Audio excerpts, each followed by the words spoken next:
আমাদের এখানে কারো কালো তালিকা নাই। আরেকটা কথা শোনেন, মন্ত্রী ছিলেন, ইনি হচ্ছেন আসাদুজ্জামান নূর।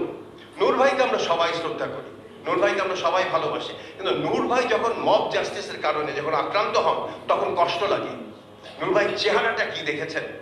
তো এইরকম যাতে না হয় সেই জন্যই কিন্তু আমি ওই রাস্তায় দাঁড়িয়ে ওখানে মানুষের সাথে কথা বলেছিলাম। ভারতীয় মিডিয়া যেখানে বারবার আমাদেরকে একটা ইসলামিস্ট রাষ্ট্র বানাতে যাচ্ছে, সেইখানে আমরা এই কাজগুলো করছি, এগুলোর জন্য জোরভাবে বলা যায় এবং বলা উচিত হবে সেটা। আমি ন্যাশনাল স্কুল অফ ড্রামার ছাত্র ভারতে, কাজে আমি জানি ওরা কিরকম কাজ করে। এখানে আপনাদের একটা বড় ভূমিকা আছে আমাদের পাশে দাঁড়ানো এবং আমাদের কাজগুলো যেন সারা পৃথিবীতে ছড়াতে পারে সেই জিনিসগুলো দেখার।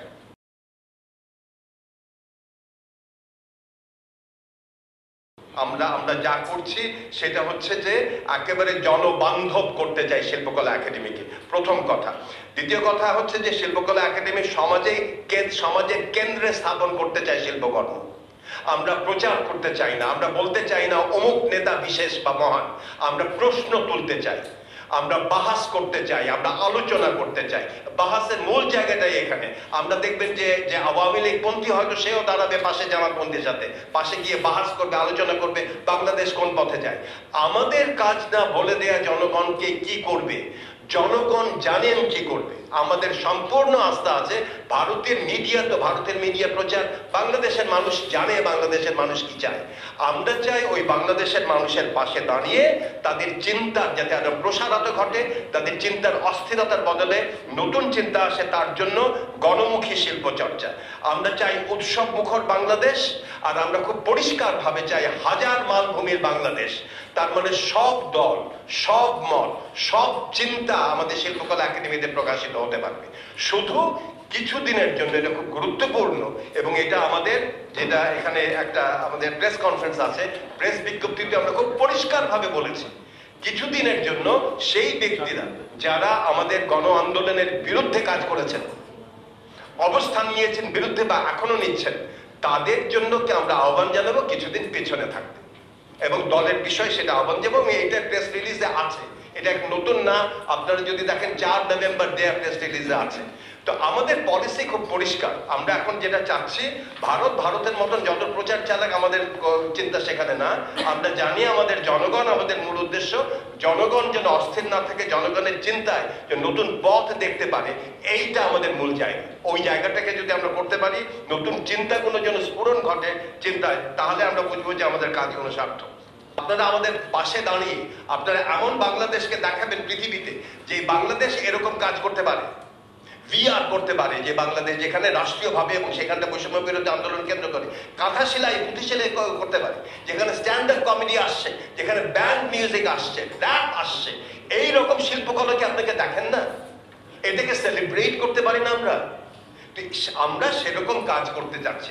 আমাদের এখানে কালো তালিকা নাই। আরেকটা কথা শোনেন, মন্ত্রী ছিলেন, ইনি হচ্ছেন আসাদুজ্জামান নূর। নূর ভাইকে আমরা সবাই শ্রদ্ধা করি, নূর ভাইকে আমরা সবাই ভালোবাসি, কিন্তু নূর ভাই যখন মব জাস্টিসের কারণে যখন আক্রান্ত হন তখন কষ্ট লাগে। নূর ভাই চেহারাটা কি দেখেছেন? তো এইরকম যাতে না হয় সেই জন্যই কিন্তু আমি ওই রাস্তায় দাঁড়িয়ে ওখানে মানুষের সাথে কথা বলেছিলাম। এই রকম ঘটনা যেন না হয়, এবং আমরা চেষ্টা করবো সেরকম ঘটনা না হয়, কারণ এখন মানুষের মনে অনেক কষ্ট আছে। আমি যেটা পড়ে শোনালাম, এইটা ভোলে নাই মানুষ এখন অনেকেই। তো এইখানে যদি 5 জন 7 জন দাঁড়িয়েও যদি চিৎকার চেঁচামেচি করে, অস্থিরতা করে, সেটা ভারতীয় মিডিয়া কেড়ে নিয়ে আবার কথা বলবে। তো আমরা চাচ্ছি একটু শান্ত হোক, আরেকটু মানুষ বুঝুক, আমাদের কাজটা শুরু করি, মানুষ চিন্তা করুক, কাজ করুক, সেইখানটা থেকে আমরা নতুন পথ দেখবো। আমরা বাহাস শুরু করতে যাচ্ছি। আপনি চিন্তা করতে পারেন যে একদিকে আওয়ামী লীগ পন্থী বসতে পারে, আওয়ামী লীগের চিন্তা ওরকম যে চিন্তা করে তারা বসতে পারে, তার পাশে জামাতের মতন যারা চিন্তা করে তারা বসতে পারে, এইরকম চিন্তা। এই চিন্তার ভেতরে আমরা চাই একটা বাহাস হোক। আমরা বলতে চাই না বাংলাদেশ কোন দিকে যাবে, কিন্তু আমরা চাই এই বাহাস শুনে মানুষের মনে যেন চিন্তা তৈরি হয় আমরা কোন দিকে যাব। ওই চিন্তা করে জনগণই ঠিক করবে কোন দিকে যাবে। আমাদের সম্পূর্ণ আস্থা আছে জনগণের উপরে।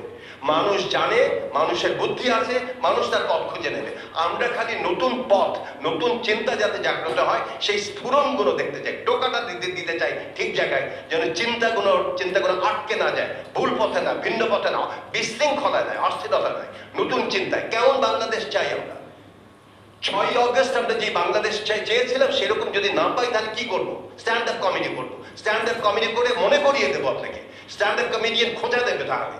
আমাদের কাজ সেইখানটা, আমাদের কাজ ওরকম ভাবে ইনস্টিগেট করা, আমাদের কাজ এভাবে করে যাতে করে ফ্যাসিলিটেট করা। আমরা ফ্যাসিলিটেটর এবং ইনস্টিগেটার্স এর ভূমিকায়, সাংস্কৃতিক ইনস্টিগেটার্স এর ভূমিকায় আমরা অবতীর্ণ হতে চাচ্ছি এবং তারই তালিকা আপনার সামনে তুলে ধরব। সাবস্ক্রাইব করুন, সঙ্গে থাকুন।